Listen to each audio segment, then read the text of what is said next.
Okay. Yeah, so another wonderful thing that Zoom has brought us is this ability to visit other sanghas with a click, and to be across all these worlds and be able to sit with people and make new friends. It seems a shame that I pretty much know everyone here already, except for about two faces.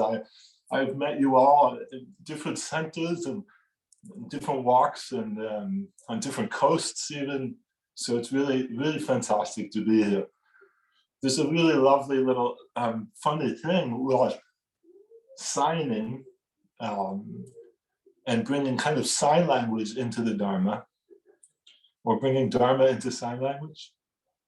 And it's really beautiful that meeting people from Santa Barbara Zen Center who already know the signs for the four vows, which is really great because, it's something not that many years ago, it's just me in my little bedroom doing it alone by myself as a way to understand myself and a way to understand the teachings and embody them as best I knew how.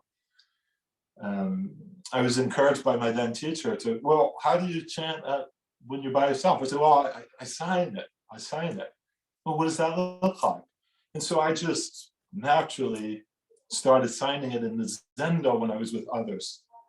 And being the kind of people I think we are as Zen Buddhists, people naturally kind of embraced it and supported me. So what at first felt very alien and othering and was really kind of difficult, how do I find my way? What's my expression in the Dharma here? It was others. It was that being affirmed and upheld by others that really made it happen. And so it's really charming when I go to other sanghas and I see people signing it and they don't even know that those are like my words, those are my signs, So it's really humbling and really fun. As a matter of fact, I went back to one of my old centers and they still sign there. And not only did they still sign there, I just plonked myself down and I was watching this room and half these people are signing. It wasn't a great sign. And it wandered a bit because no one knows actually what they're signing. But it was so beautiful to me. So I was in this moment of just looking around and watching people sign the Dharma. Like, I never thought this would happen. It's beautiful. And the guy next to me, he's starting to kind of model the signs. And I realized he's trying to teach me how to sign this. Because obviously I'm not signing. I'm just sitting there watching. So he's trying to teach me the signs. I said, oh, okay, show me. So I start doing his versions of my words, right? And it was so beautiful. What a moment. And then at the end of the sit, they announce the guest speaker, and I get up and I take my seat at the front of the room, and they say, this is Ōshin, he's deaf, and all this stuff. And I see that guy, that guy that was sitting next to me in the back of his head. I'm like, oh, I get it now. So yes, my talk is a little bit about that today. And I usually have my standard introduction of, hey, I'm deaf. I know I'm deaf. So if at any point any of you don't understand my words, we have the talented test to help us out with my interpreter. And just give me a little wave, give me a little sign, and I'll repeat myself, okay? You can't offend me. Again, I know I'm deaf, so I feel it's par for the course, But yeah, so I wanted to talk a little bit about that today. I wanted to talk about kind of including all of it. And for me, that often meant including parts of myself that I wasn't bringing into the Zendo. How do I not leave anything out? And this seems to be like my Genjo Kon. This seems to be this lesson that keeps appearing in my life.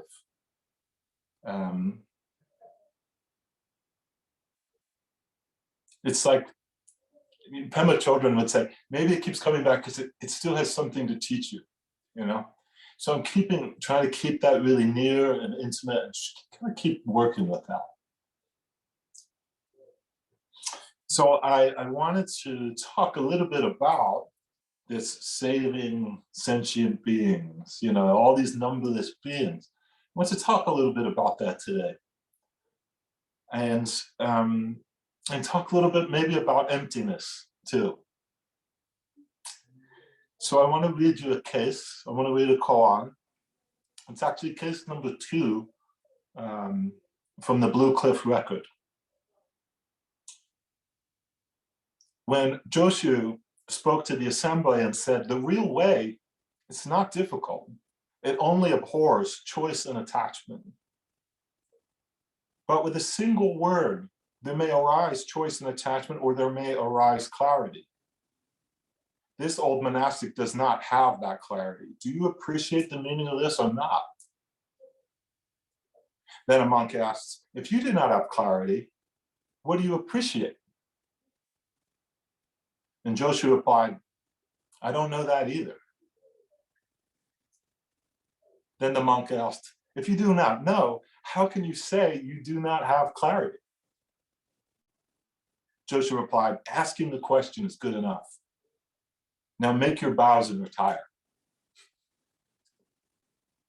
And the verse that goes along with this case, the real way is not difficult. Direct word, direct speech. One with many phrases, two with one.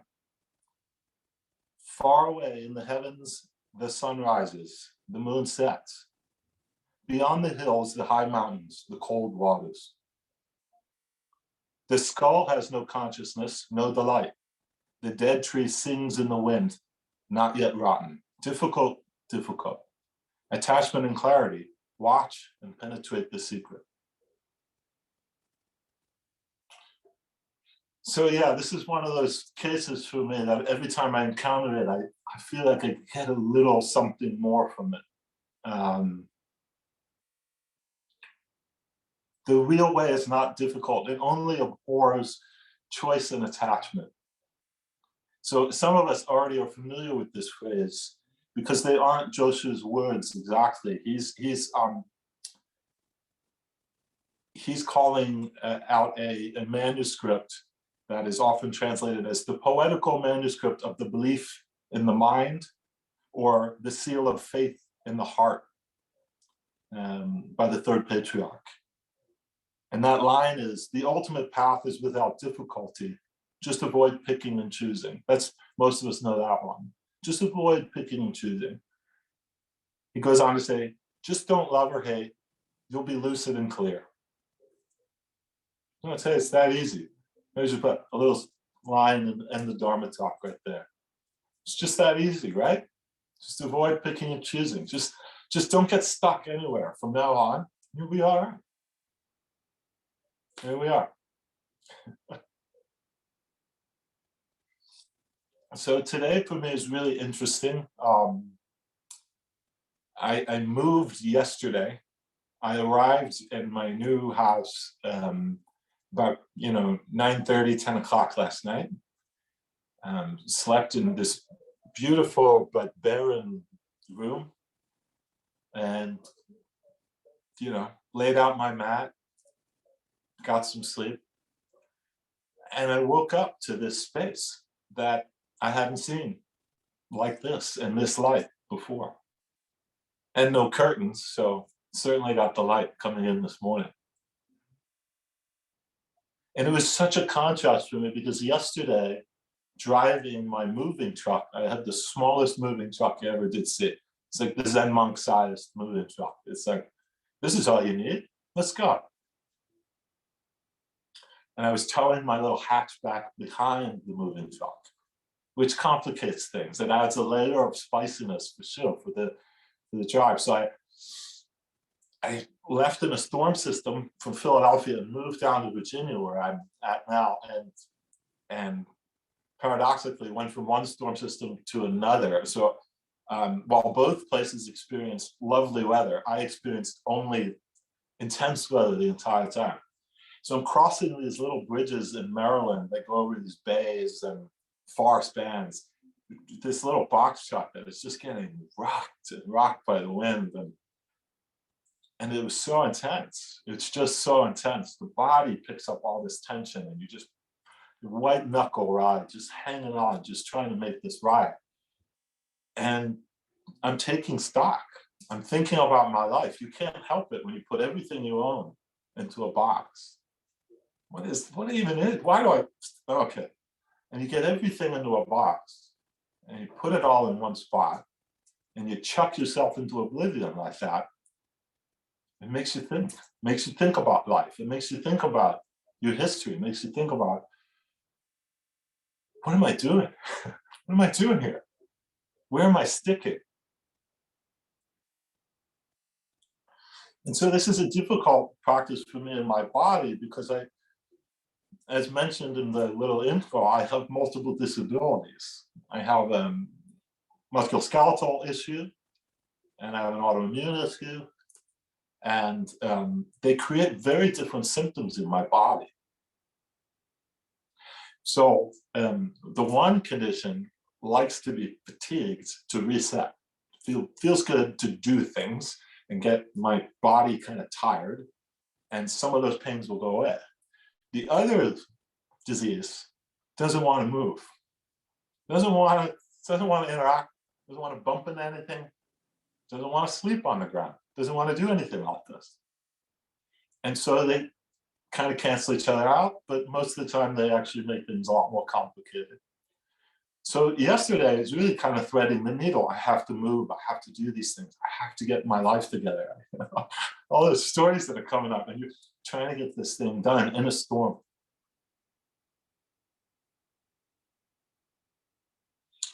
And so I've got this body, I've got this very specific thing, this body teacher that I'm practicing with. It's very confounding too. I barely have it figured out now. After 4 decades, I'm barely starting to get hip.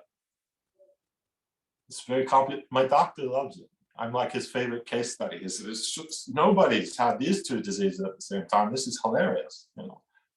I'm glad you like it. Glad you're happy. So it was a tough day for me. I have pain and having nerve issues, and I don't have curtains. You're just, so it's all of a sudden, everything gets a little bit more real or more focused in a specific kind of way. And this morning, that grayness and the storms just gave way to this amazing light that is kind of penetrating every little corner of my new space. And so I'm spending this morning just rising really slowly, taking care of my body and stretching, and knowing that there's boxes still to lift and things still to do. And I just decided I'm going to give myself a little more room. Doesn't mean I wasn't in pain or that I'm not in pain. Just maybe I'm going to stop struggling with even that fact, just a little less. Make a little more room for myself and my suffering. So for me, there's something really interesting about pain, emotional or physical pain. It has this possibility, the capability maybe, to put you on point, to get you really intimate with certain parts of your life. And I was thinking about this recently after spending a month at Jikoji, really, trying to settle into the lifestyle and the energy there and the people there and these lovely surroundings. And I was like, yeah. But it also brings up for me this certain other thing, which is, this is really hard on my body. And the next thought that comes after that thought is, I'm not built for this. This isn't a fit. I don't belong here. Fill in the blank. I'm sure there's something that resonates with you in that. I couldn't do this full-time, year-round. I couldn't live like that. I need a different kind of schedule. I need different kinds of food. I need to be able to control this and do that. And so immediately I use that and weaponize that against myself, and I cancel myself out and say, I'm not good enough. I don't belong here. Instead of just saying, this is this body, this is this place, this is what's happening.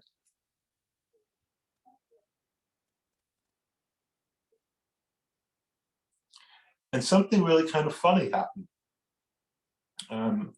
A couple of years ago, I had a similar thought. I was thinking about residential practice at a place, and I felt like maybe I'll live at this monastery for a while. And this feels like a fit. But my health got unstable again, and I had to walk away from the opportunity.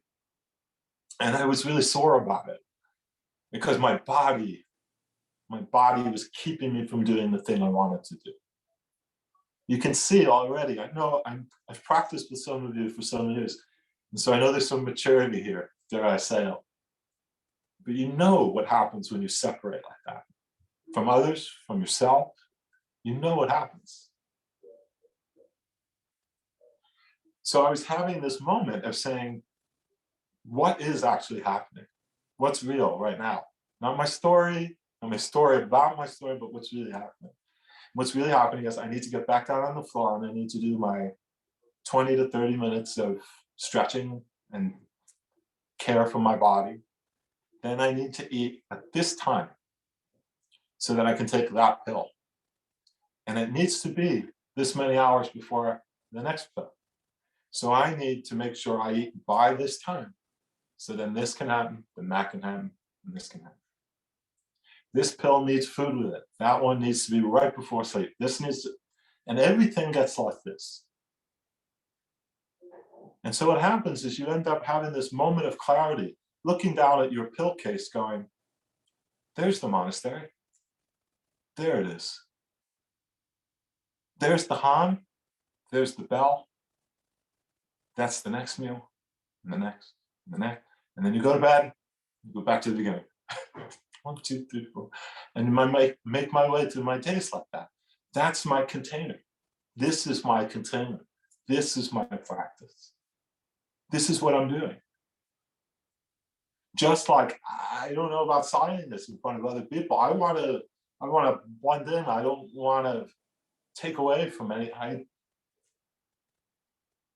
And then I start signing it, and people say, I like this. This has some validity or something in my life. I don't know sign, but I feel this. When I sign, I feel this. I use that expression, we say, vast is the robe of liberation, right? You can't sign vast without at least becoming a little bit more vast. So within this sign language that I didn't think I was embarrassed of, I don't think I'm embarrassed of this body, but noticing the resistance and noticing the story, and as is so often in our lives, it's nothing like what's really going on.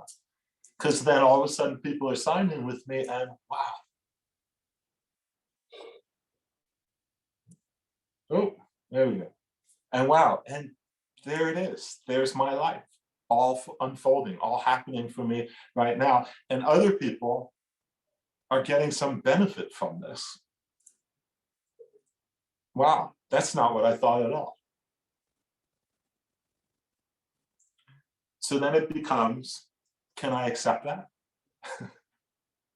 Am I going to throw down more resistances to that?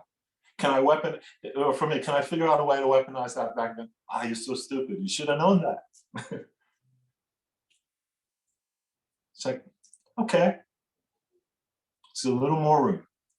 It's a little more room.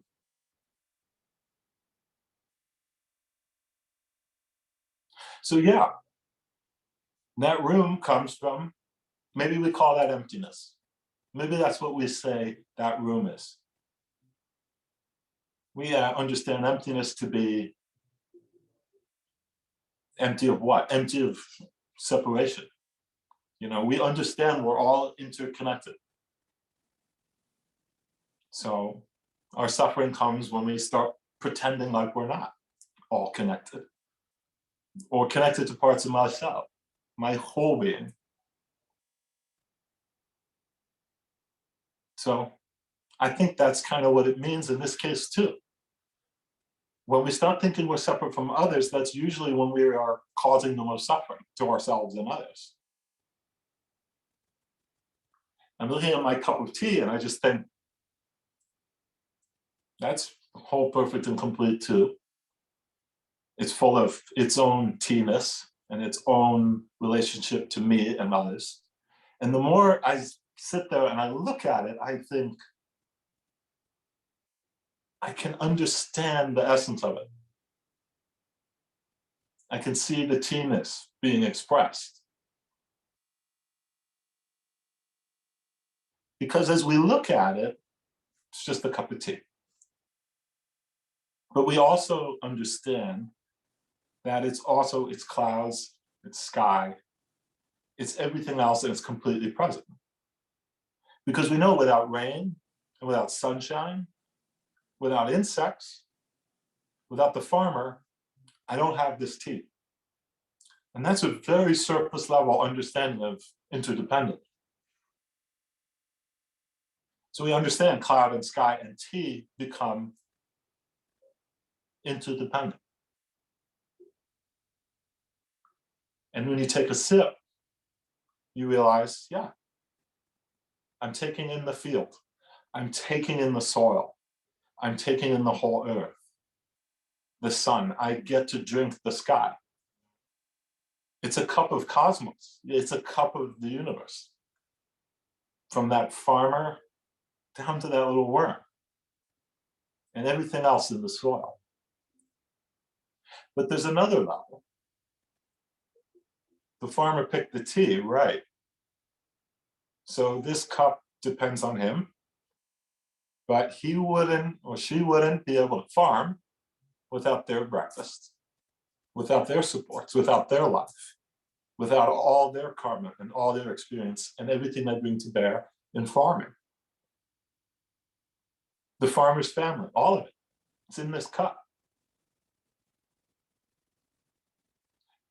So we're drinking the cosmos, we're drinking the farmer's father and mother and our life. We drink it in. And then we understand this includes me. It has to include me to be complete, and it is complete. It includes me too.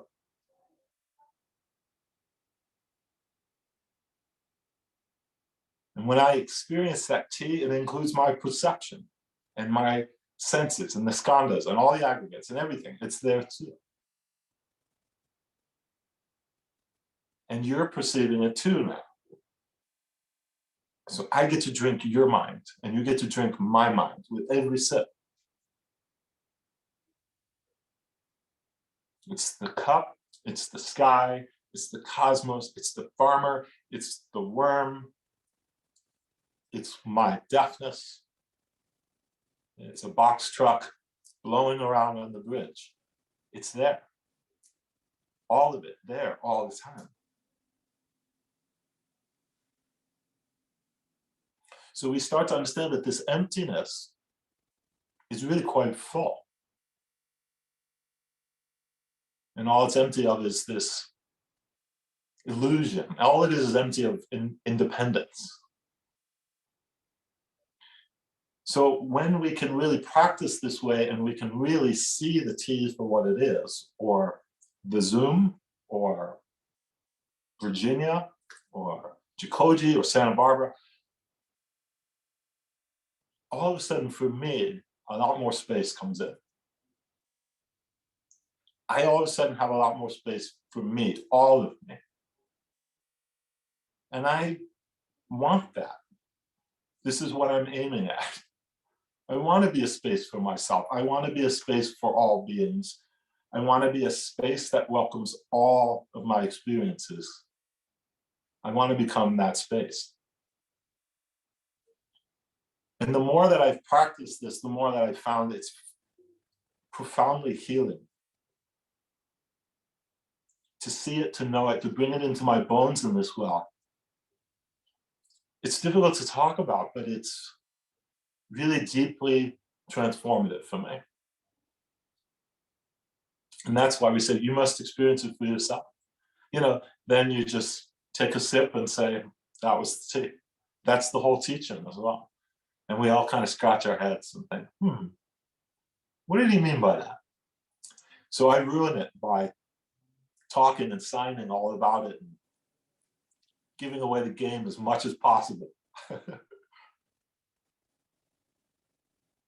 But that's kind of where my practice is at. I'm not sure where your practice is at, but what I'm working on right now is I'm trying to practice as deeply and as intimately as I can with where I'm at any given moment, until those ideas, those stories about myself drop away, at least a little bit. And I notice when I do that, a lot of my old wounds and my stories kind of drop away with it. And that heart mind, the real heart mind that is Ōshin, has a lot more room. It arises much more out of this full emptiness. So that's our practice.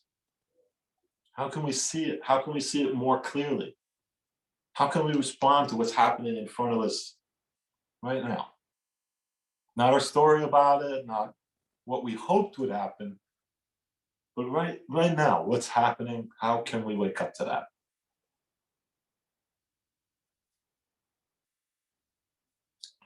And when we can see our experience more clearly, you also see that your story and your emotions are a lot more hollow too.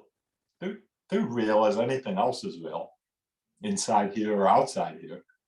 But as we know from our zazen, we watch them drift in and out, play themselves out. Every fantasy, everything that we needed, we thought we needed, and we pops like a soap bubble. And we experience that great ease. And then we get off the cushion and we pretend like that lesson that I just had doesn't apply to Zoom, doesn't apply to the next meeting aisle, doesn't apply to box trucks and moving help that's 2 hours late. But it does. That's my monastery. That's my practice sphere. That's what's happening. I want to tell you a brief little story. So when I lived in New York City, I lived in Upper Manhattan.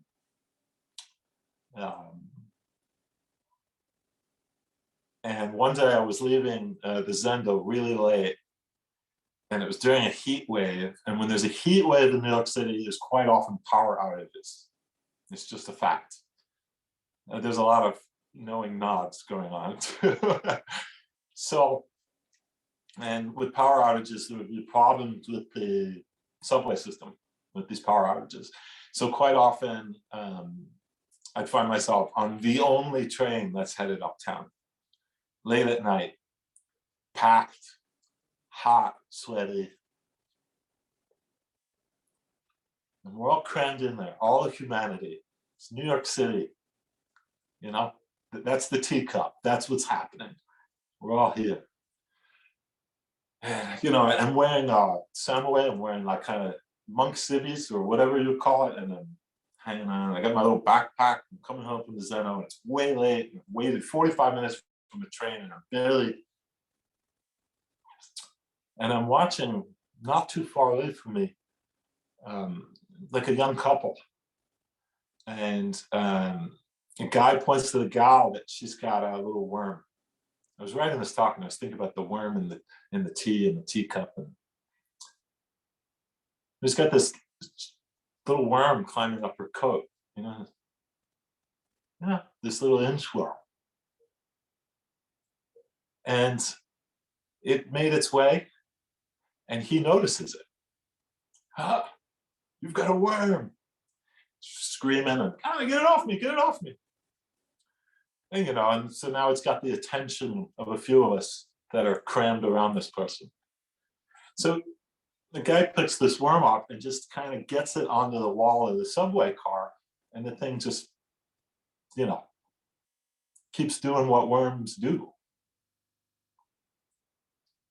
What a miracle to be stories underneath this island, flying with all of humanity crammed into this cab.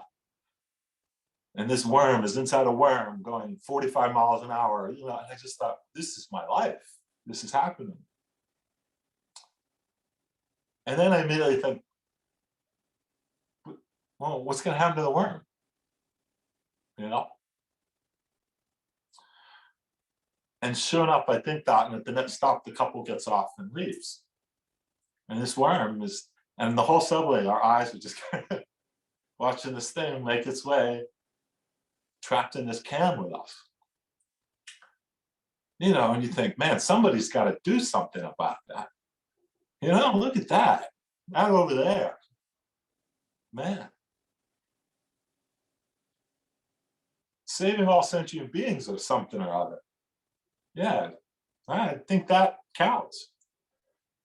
And no sooner I think that it's like 10, 12-year-old girl goes over and stands up on the seat and plucks the worm down. Oops, sorry about that. She plucks the worm down and brings it through the crowd over to me. And she's holding this worm out and says, "You're a monk, right?" Shit.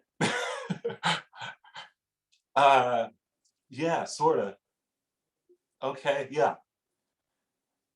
I'm in this wall of humanity, swaying, flying under this island. And now I've got this worm in my hand.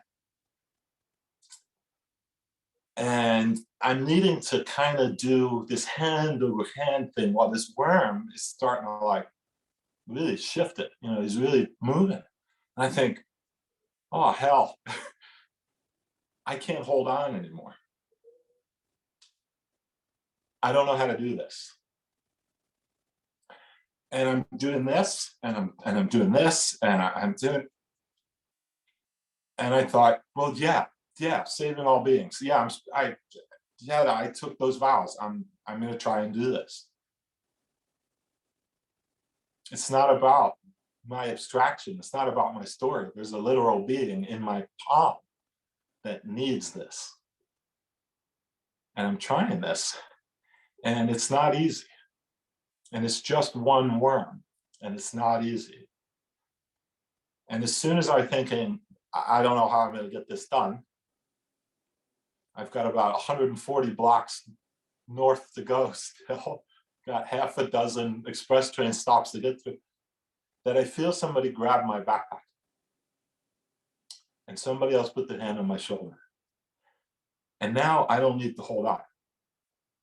I can just focus on the worm and keeping myself upright and keeping this worm going. And hopefully my sincere response to the causes and conditions that were present for me in this moment, this little inchworm, people felt that intentionality. They felt that vow without thinking about it as vow, without thinking about it as anything other than, yeah, save the worm. And their energy and their physicality rallied around me to hold me up, to keep me going, to save the worm. So I eventually got off at my stop, find the first suitable looking shrubbery. A little difficult in Manhattan, but I did. And I placed it there and I thought, good luck. Good luck.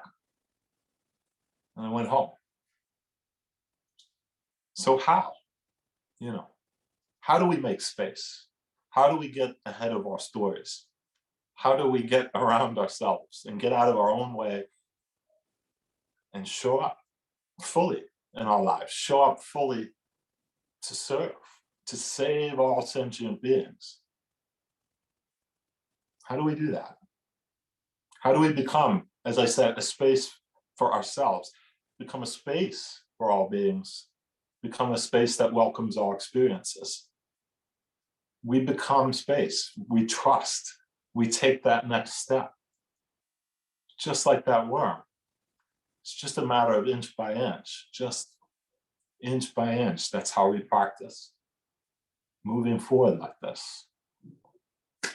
Yeah, so hopefully you can experience that as well, and hopefully some of that made sense. And I really appreciate all of you and seeing some of you again after many years. And hopefully you can appreciate this and practice this well and embrace inch by inch.